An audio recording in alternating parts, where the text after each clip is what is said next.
Kota Konstantinopel yang dibangun pada tahun 330 Masehi oleh Kaisar Bizantium, Konstantin I, menjadi ibu kota Romawi Timur dan merupakan kota paling kuat di dunia pada masanya. Inilah kota yang dijanjikan Rasulullah Shallallahu Alaihi Wasallam kelak akan ditaklukkan kaum muslimin. Itu sebabnya sejak Khalifah Umayyah di Damaskus hingga ratusan tahun kemudian, upaya menaklukkan Konstantinopel terus dilakukan. Namun tidak ada satupun yang berhasil.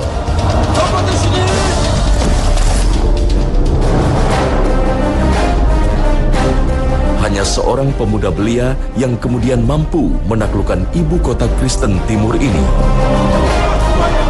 Dia adalah Muhammad II yang kemudian mendapat gelar Fatih atau Sang Penakluk.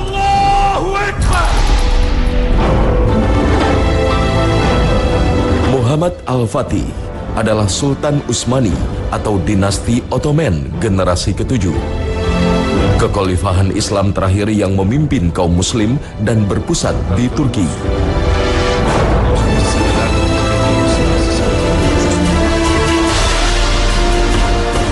Semuanya berawal dari janji Rasulullah Shallallahu Alaihi Wasallam kepada umatnya. Kota yang menjadi pusat Kristen Timur kelak akan ditaklukkan kaum muslimin.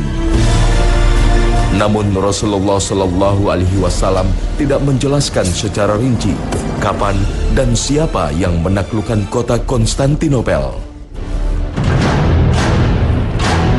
Janji Rasulullah Shallallahu Alaihi Wasallam inilah yang memotivasi kekhalifahan Turki Utsmani untuk terus berupaya mewujudkan janji itu. Abdullah bin Amr bin As ditanya, ayyul madinataini tuftahu awwala. Dari dua kota ini mana yang akan ditaklukkan duluan? Al-Qustantiniyah atau Rumiyah? Konstantinopel atau Roma? Dan dia mengatakan, dulu pun kami waktu bersama Rasul, beliau pernah ditanya dengan pertanyaan yang sama. Dan beliau menjawab, yang akan ditaklukkan duluan adalah Madinatu Herakl, kotanya Heraklius. Dan kotanya Heraklius adalah Konstantinopel. Itu hadis yang pertama. Hadis yang kedua adalah disampaikan Rasulullah SAW, la taftahunna al-Qustantiniyah fala ni'mal amiru amiruha wala ni'mal jaishu dzalikal jaish. Kalian pasti akan menaklukkan Konstantinopel. Yang berhasil menaklukkannya, pemimpinnya adalah pemimpin yang luar biasa baiknya, luar biasa hebatnya. Dan demikian juga pasukannya adalah pasukan yang luar biasa. Hadis inilah yang kemudian sangat menginspirasi keluarga besar Muhammad Al-Fatih, karena mereka adalah pemimpin di Turki saat itu. Dan merekalah yang membawa Islam ketika Islam baru saja runtuh di negeri Andalus. Janji Rasulullah Shallallahu Alaihi Wasallam inilah yang membuat Sultan Murad II mempersiapkan dengan cermat untuk menaklukkan Konstantinopel.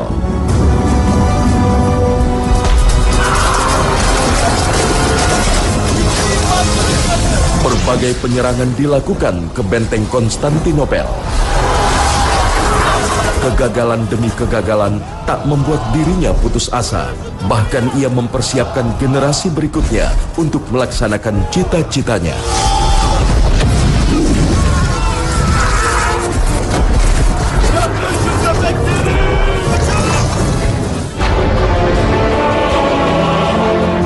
Sayang, putranya Muhammad Tsani yang masih kecil sulit untuk diandalkan. Muhammad Tsani sudah terlanjur hidup mewah di lingkungan istana sehingga menjadi anak yang manja.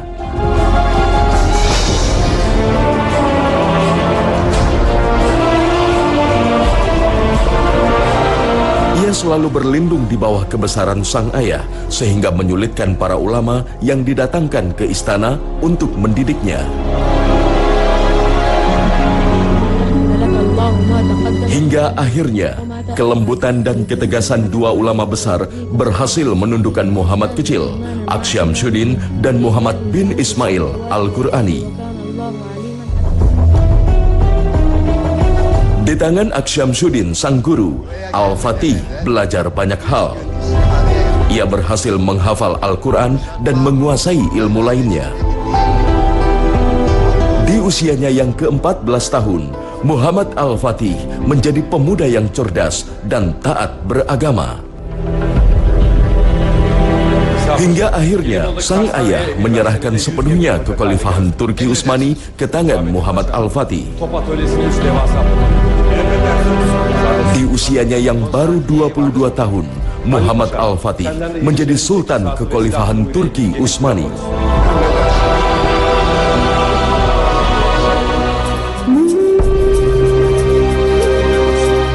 Al-Fatih membangun kesultanan serta tekun mematangkan persiapan untuk menaklukkan benteng Konstantinopel.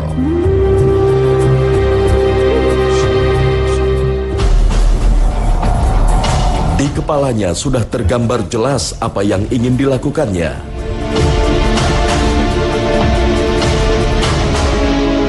Dua tahun masa kepemimpinannya, pada usia 24 tahun, Al-Fatih berhasil membangun 200.000 pasukan, termasuk pasukan khusus yang terlatih. Seluruh keahlian pasukannya ditunjang dengan gemblengan rohani yang matang.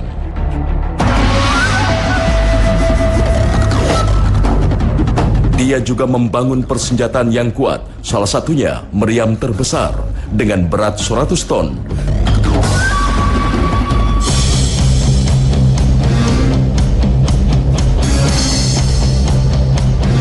Semua itu diperkuat dengan 400 kapal perang.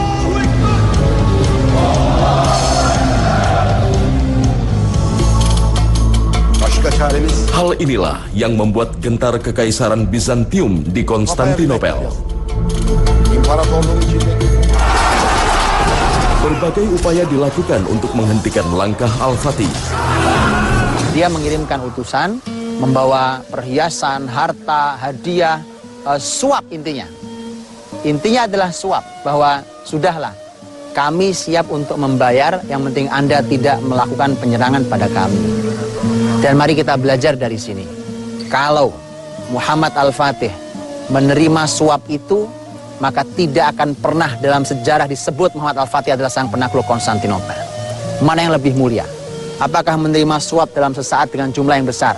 Atau kemudian dia menjadi orang besar yang disebut sepanjang sejarah manusia ini masih ada sebagai penakluk Konstantinopel, sebagaimana disampaikan Rasulullah SAW. Maka suap hanya akan menghilangkan keabadian nama baik kita. Jangan pernah lakukan itu, jangan pernah terima itu. Itu mengapa Nabi SAW menyatakan bahwa siapapun yang melakukannya, baik penyuap atau yang menerimanya, maka semuanya ada di neraka.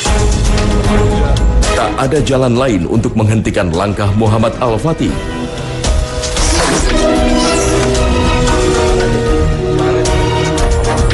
Konstantinopel terpaksa meminta bantuan ke Roma dengan konsekuensi Bizantium mengikuti aliran Roma.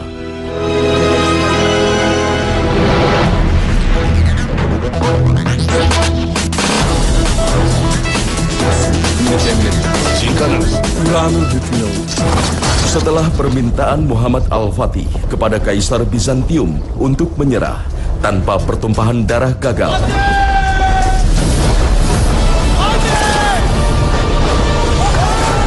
maka saatnya pun tiba.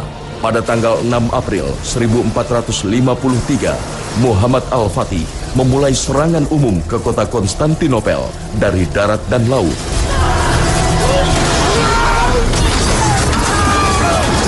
Di bawah komando langsung Muhammad Al-Fatih yang didampingi gurunya.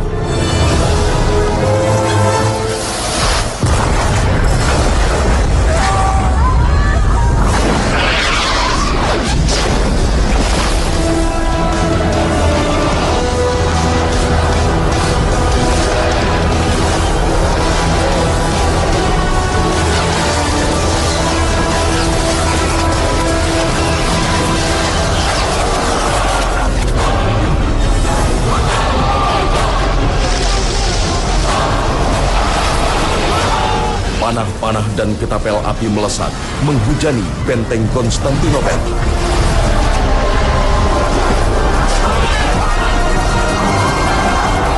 Meriam raksasa terus dilepaskan untuk menjebol dinding benteng.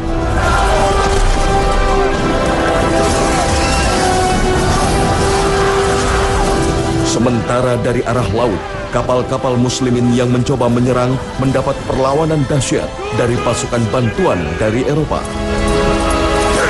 Kapal-kapal muslimin yang mencoba menembus Selat Golden Horn atau Tanduk Emas gagal lantaran terhalang oleh besi-besi baja yang melintang menutupi selat.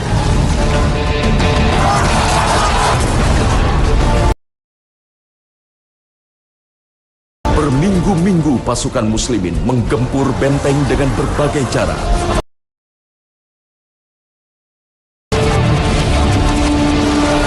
Upaya untuk menembus melalui jalur bawah tanah pun dilakukan.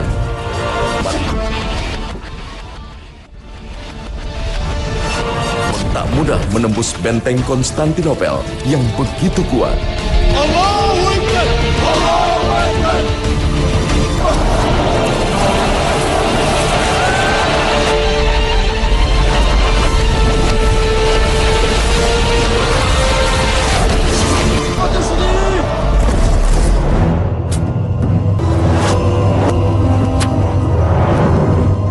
Dalam kondisi inilah, Muhammad Al-Fatih mulai mengevaluasi langkahnya. Al-Fatih pun akhirnya menemukan cara yang dianggap bodoh oleh sebagian bawahannya, yaitu memindahkan kapal-kapal perang yang berada di Selat Bosporus ditarik ke darat untuk menghindari rantai penghalang.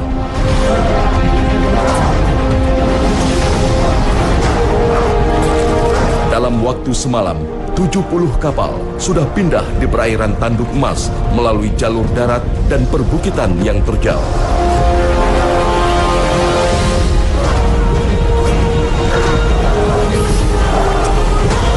Inilah satu-satunya titik terlemah dari pertahanan Konstantinopel. Inilah taktik perang terbaik yang kemudian mendapat pujian dunia.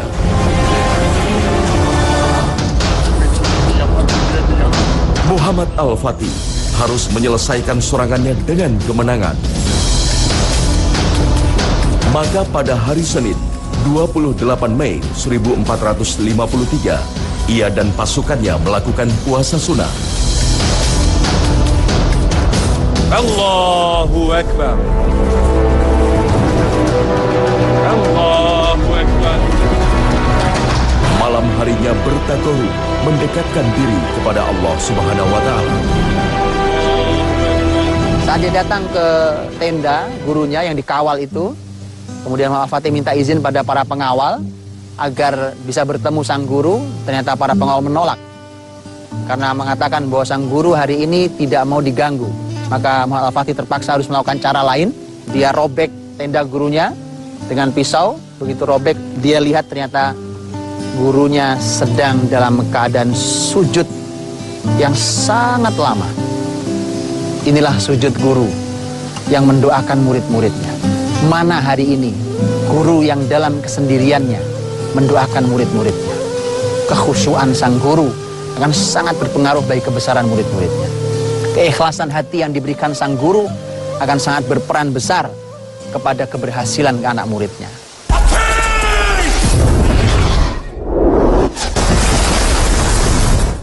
Pada hari Selasa pagi, 29 Mei 1453, dengan segala kekuatan batin dan fisik, serangan menentukan dilakukan.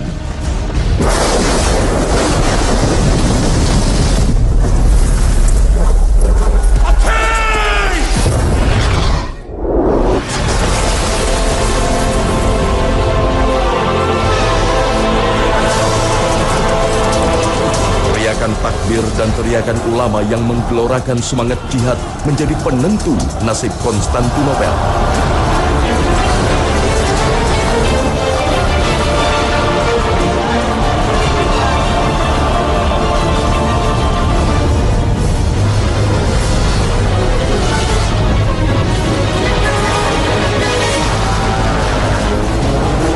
Akhirnya, kota Konstantinopel tak sanggup melawan gelombang serangan pasukan Muhammad Al-Fatih.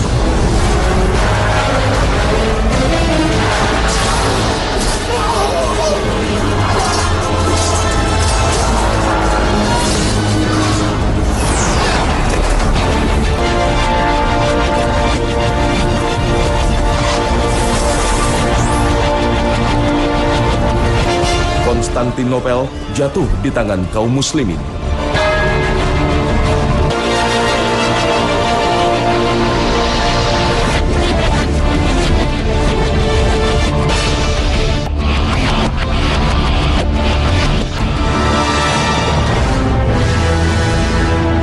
Sang penakluk pun memasuki kota dan menuju Katedral Hagia Sophia sebagai jantung kekuatan Konstantinopel.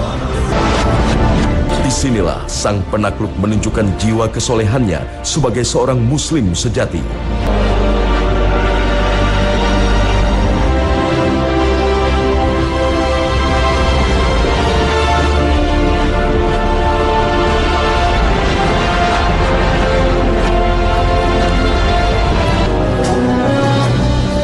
Bayang-bayang buruk penduduk Konstantinopel akan nasib yang menanti mereka sirna dengan kedamaian yang dibawa Muhammad Al-Fatih.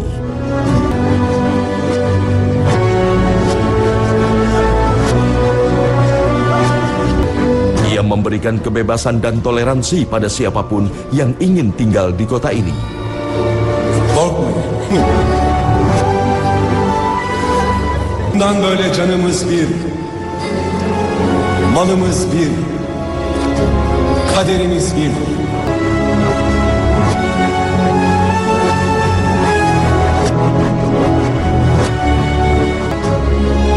İnancınızı dilediğiniz gibi yaşamakta serbestsiniz. Hagia Sophia kemudian menjadi masjid dan tempat sholat Jumat pertama kaum muslimin di kota ini.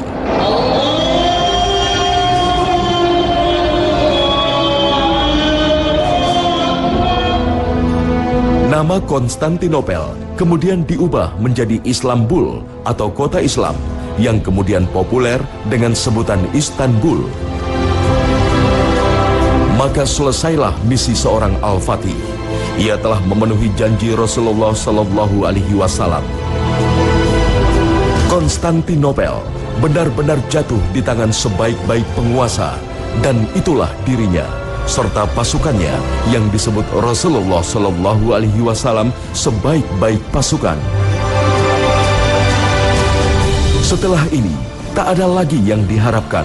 Yang diinginkan hanyalah membaktikan diri, hanya beribadah kepada Allah Subhanahu wa Ta'ala, jauh dari gemerlapnya kekuasaan. Dengan sangat mengejutkan, Muhammad Al-Fatih meminta nasihat gurunya dan mengatakan bahwa dia berniat untuk mengundurkan diri dari kesultanan. Apa tujuannya? Masih sangat muda. Ternyata tujuannya adalah agar dia ingin khusyuk menikmati ibadah. Tapi Aqs Syamsuddin memiliki jawaban yang sangat bijaksana.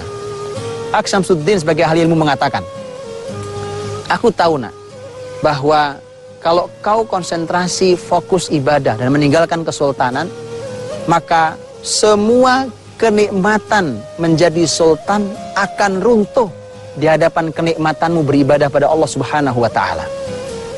Tetapi nak, keberadaanmu di kursi kesultanan jauh lebih manfaat bagi orang lain daripada engkau menikmati sendiri ibadahmu. Setelah mendapatkan nasihat gurunya, Al-Fatih membangun kekhalifahan Utsmani, mensejahterakan rakyat dan menegakkan keadilan selama 28 tahun.